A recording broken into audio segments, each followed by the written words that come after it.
الرحمن الرحیم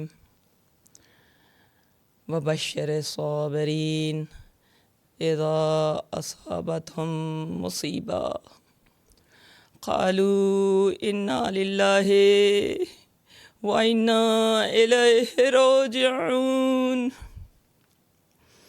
زہرا کا لال کربلا کے میدان میں نرغائے آدھا میں تنہا رہ گیا۔ آج میرے مولا امام حسین خیام سے بعد شہادت رضی صغیر اجازت طلب کریں گے، بلکہ خدا حافظی کریں گے، دین رسول اللہ کے تحفظ کے لیے اپنا نذرانہ جان پیش کریں گے۔ مومنات، آج جناب سیدہ کو ایسے ہی پرسہ دینا نا کہ جیسے ایک ماں اپنے بیٹے کے جنازے پر بیٹھی ہوتی ہے اور سب جا کر اسے ملتے ہیں اور پرسہ دیتے ہیں۔ آج ہم سب نے مل کر بی بی کو اتنا پرسہ دینا ہے انشاءاللہ کہ بی بی ہم سے راضی ہو جائیں۔ آج ان بہنوں کی حسرت کو بھی پورا کرنا ہے جن کو بھیا کے جنازے پر رونے نہ دیا گیا۔ آج ہم نے ان ہستیوں کو پرسہ دینا ہے۔ 10 محرم مصائب کے پڑھنے کا محتاج نہیں ہوا کرتا، ذاکر کا محتاج نہیں ہوا کرتا۔ آج شرما کر نہ رونا، آج اپنی صداؤں کو آزاد کر دینا، آج بی بی کو اس طرح پرسہ دینا کہ جیسے آپ کربلا میں ہی موجود ہیں، تاکہ بی بی زینب کی بھی وہ حسرت پوری ہو جائے۔ بی بی کی یہ حسرت تھی کہ کسی نے یہ بھی نہ پوچھا کہ کیا ہوا۔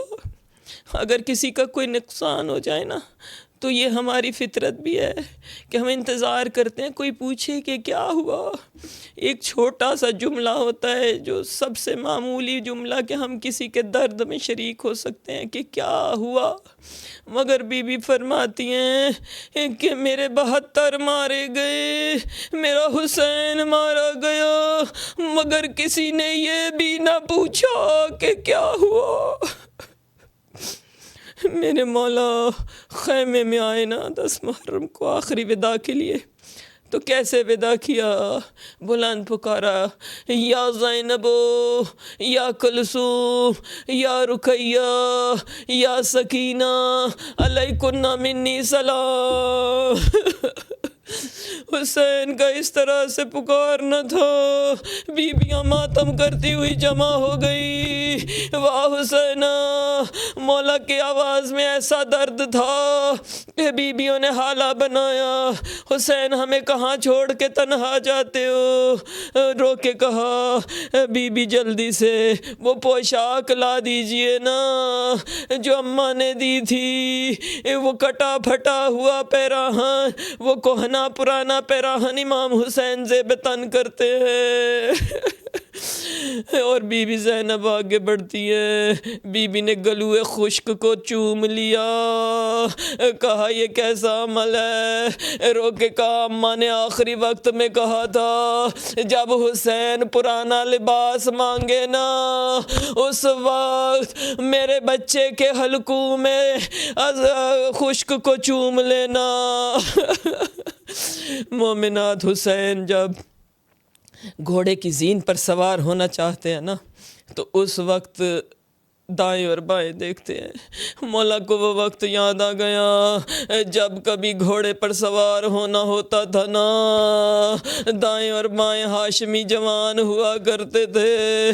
مولا نے گنج شہداء کی طرف رخ کیا، رو کے کہا، اے میرے شیرو، اے میرے بہادرو، اے میرے علی اکبر، اے میرے علی اصغر، اے میرے قاسم، اے میرے عباس، تم کہاں ہو؟ مجھے سوار کرانے والا آج کوئی نہیں ہے۔ میرے مولا کی سب سے پہلی غربت کہ جناب زینب آگے بڑھتی ہے، بہنوں نے مل کے سوار کرایا ہوگا، نہ جانے ذوالجنا آگے نہیں بڑھتا۔ کہا ہے اسب با وفا، یہ آخری وقت ہے، اس کے بعد حسین تجھے زحمت نہیں دے گا۔ مگر ذوالجنا نے اپنے سموں کو ہلانا شروع کیا، زبان بے زبانی میں کچھ سمجھا رہا ہے۔ مولا نے کیا دیکھا، ننھی سی سکینہ ذوالجنا کے سموں سے لپٹی بیٹھی ہے، رو رو کے کہہ رہی ہے اے اسب با وفا، بابا کو میدان میں نہ لے جانا، اس لیے کہ صبح سے جو گیا ہے واپس نہیں آیا۔ مولا حسین ایک مرتبہ زمین پر آئے، اپنی بچی کو گلے سے لگایا، وصیتیں شروع کی، سکینہ جہاں پھوپھیاں سوئے سو جانا، سکینہ یتیموں کی طرح سو جانا، پھوپھیوں کو تنگ نہ کرنا، سکینہ بابا کا سینہ آج کے بعد تلاش نہ کرنا۔ جانتے ہو میرے مولا حسین خیمے سے جو میدان کی جانب نکلے، راوی کہتا ہے خیام حسینی میں وا محمدہ وا حسینہ وا علیہ کی صدائیں ایسے بلند تھی گویا کسی بڑے گھر سے جنازہ نکل رہا ہو۔ حسین آقا میدان کربلا میں آئے، ایک مرتبہ جنگ شروع کی، علی کے شجاع بیٹے نے یہ للکار لگائی، آؤ مجھ پیاسے کی جنگ دیکھو، آؤ علی اکبر کے مارے کی جنگ دیکھو، آؤ 72 کے سوگوار کی جنگ دیکھو۔ مولا حسین سے سب ملاؤن ڈر رہے تھے، سب دور دور تھے، کوئی قریب نہیں آ رہا تھا۔ مولا نے ایسی جنگ کی، اور جنگ کرتے کرتے ایک وقت ایسا آیا، میرے مولا امام حسین نہر فرات پہ پہنچے، ایک پتھر پر بیٹھ گئے، پانی کو ابھی ہاتھ میں ہی لیا تھا کہ ایک ملاؤن نے دور سے ایک نوکیلا پتھر کمان میں رکھ کر مارا، پیشانی حسین پر لگا، پیشانی پھٹی، خون کا فوارہ جاری ہوا۔ میرے مولا نے ایک مرتبہ پھر سے اٹھے، زین ذوالجنا پر سوار ہوئے، میدان کی جانب جو آئے نا، نماز عصر کا وقت ہوا، قبلہ کی جانب رخ کیا گھوڑے کا اور نماز کا آغاز کر دیا۔ اتنے میں ملاؤن کے لشکر میں یہ اعلان ہو گیا حسین نماز پڑھ رہے ہیں، مگر کوئی قریب جانے کو تیار نہ تھا۔ اس ہمارے ساتھ سے سوال کر رہے تھے کہ اگر ہم قریب جائیں، حسین جیسا شجاع تو ہمارا کچھ چھوڑے گا نہیں، اگر حسین حالت نماز میں نہ ہوئے تو پھر کیا ہوگا؟ کہا نہیں، میں نے ان کے بڑوں کی جنگ دیکھی ہے، یہ نماز دوران جنگ بھی اول وقت پڑھتے ہیں، اور نماز کے اوقات میں یہ جوابی حملہ بھی نہیں کرتے ہیں، اس لیے آگے بڑھو، یہی موقع ہے، مل کے حسین کو گھوڑے سے گراؤ۔ آئے مارو مارو کی صدائیں بلند ہوئی، ایک مرتبہ تیر اور تلوار اور نیزوں سے حملہ ہوا، گھیرا ایسے تنگ کیا گیا، ایسے تنگ کیا گیا کہ جیسے کسی گوس فند کا یعنی کسی بھیڑ کو پکڑنے کے لیے گھیرا تنگ کیا جاتا ہے۔ اے تنہا زہرا کالا نرغہ آدھا ہے، اور گھوڑے کی زین پر علی کا شجاع بیٹھا۔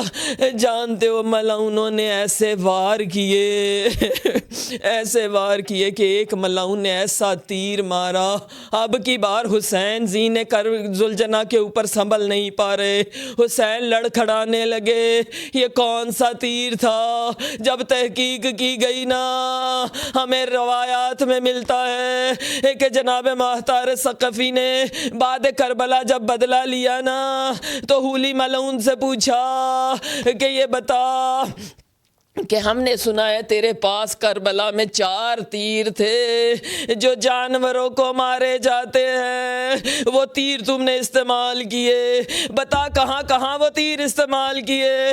اس ملعون نے کہا ایک تیر میں نے چشم عباس میں مارا، دوسرا تیر مشک سکینہ میں، اور تیسرا تیر میں نے حلقوم اصغر میں مارا۔ کہا جلدی بتا چوتھا تیر کہاں مارا؟ یہ کہنے لگا ہے محتار تو برداشت نہیں کر سکے گا، بتاتا نہیں تھا۔ محتار نے مارنے کی دھمکی دی، جلدی کر تیرا سر اڑا دوں گا، بتا چوتھا تیر کہاں مارا؟ اس ملعون نے بتایا چوتھا تیر جب حسین زینے کا ذوالجناح کے اوپر تڑپ رہے تھے، میں نے سینہ حسین کی جانب رہا کیا، یہ تیر کا سینہ حسین میں لگنا تھا، سینہ پھٹ گیا، تیر پشت کی جانب سے نکل گیا۔ اب حسین زین ذوالجناح پر سنبھل نہیں سکے، حسین زین سے زمین پر آئے، مگر ابھی حسین زمین پر مکمل نہیں آئے، نہ جانے رکاب پیروں میں، پیر رکابوں میں تھے، نہ جانے حسین زین ذوالجناح پر تھے، نہ جانے زمین پر تھے، نہ جانے تیروں کے مسلح پر تھے، مگر حسین کے ذوالجناح نے ایک مرتبہ زمین کربلا کا میں نظر دوڑائی، ایک مقام ایسا نظر آیا جسے شب میں ایک ماں نے صاف کیا تھا کہ میرے حسین کے زخموں میں کوئی کنکر نہ چبھ جائے۔ ذوالجناح اس مقام کی جانب، اس ٹیلے کی جانب مولا کو لے جاتا ہے، جیسے اس ٹیلے کے قریب گیا نا، اس نے خود کو اس طرح سے جھکایا، اس طرح سے لٹایا کہ مولا آرام سے زمین پر اتر جائے۔ اس ٹیلے پر جب اتارا نا، حسین کے جسم میں اتنے زخم تھے، ہر سانس کے ساتھ ہر زخم سے خون کا فوارہ بلند ہوتا تھا۔ حسین پیاس اور زخموں کی وجہ سے تڑپ رہے تھے، تڑپتے تڑپتے ہائے میرے مولا گدال قتل گاہ میں گرے۔ اب یہ ذوالجناح نے ایک عجیب کام کیا، مولا کے گرد یہ طواف کرتا رہا، اس نے جھک کر اپنے بدن کو مولا کے خون سے تر کیا اور دوڑتا ہوا خیموں کی جانب گیا۔ 10 محرم کو 2 مرتبہ یہ ذوالجناح خیام کی جانب آیا، ایک مرتبہ یہ التجا کرنے آیا اے زینب و کلثوم میرے آقا کو بچا لو، دوسری مرتبہ یہ شہادت کی خبر دینے آیا۔ جانتی ہیں جب حسین گدال قتل گاہ میں تھے نا، اب حسین کی یہ حالت تھی، لب پھٹ چکے تھے پیاس سے۔ جانتی ہو حسین کے جگر نے کام کرنا چھوڑ دیا تھا، لبہائے حسین نے کام چھوڑ دیا تھا، زبان حسین نے کام چھوڑ دیا تھا، یہاں تک کہ مولا امام حسین اس حالت میں تھے کہ ساری فوج میں یہ جو ہے نا خبر چل رہی تھی کہ حسین شہید ہو گئے، مگر کوئی قریب جانے کی جرت نہیں کر رہا تھا۔ ایک ملعون کہتا ہے میں آگے بڑھا، میں نے نیچے جھک کے دیکھا، حسین کی آنکھیں کھلی تھی۔ یہ ملعون دوڑتا ہوا واپس لشکر میں گیا، اسے پوچھا تو اتنا خوف زدہ کیوں ہو گیا؟ کہا واللہ خدا کی قسم یہ آنکھیں حسین کی نہیں، یہ آنکھیں محمد عربی کی ہے۔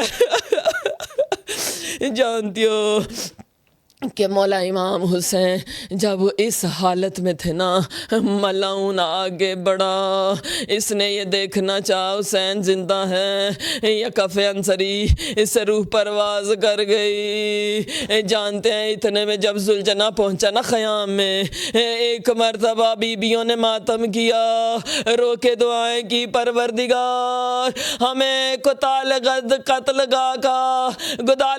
گاہ کے حالات دکھا دے، زمین کربلا بلند ہوئی، ادھر سے امام حسین صدا لگاتے ہیں اے زمین کربلا جھک جا کہ میری بہنیں نہیں دیکھ پائیں گی۔ جانتی ہے کب حملہ کا آخری ہوا؟ کون سا وقت تھا کہ جب انہوں نے جرت کی کہ حسین پر حملہ کریں؟ یہ دیکھنا چاہتے تھے کہ امام حسین ابھی زندہ ہیں کہ نہیں۔ انہوں نے ایک صدا لشکر کے اندر بلند کی، کہا مل کر خیمے زینب کے اوپر حملہ کر دو۔ اتنا سننا تھا، حسین نے سر اٹھایا، بلند آواز سے کہا خبردار، حسین ابھی زندہ ہے، کوئی زینب کے خیمے کی طرف رخ کرنے کی جرت نہ کرے۔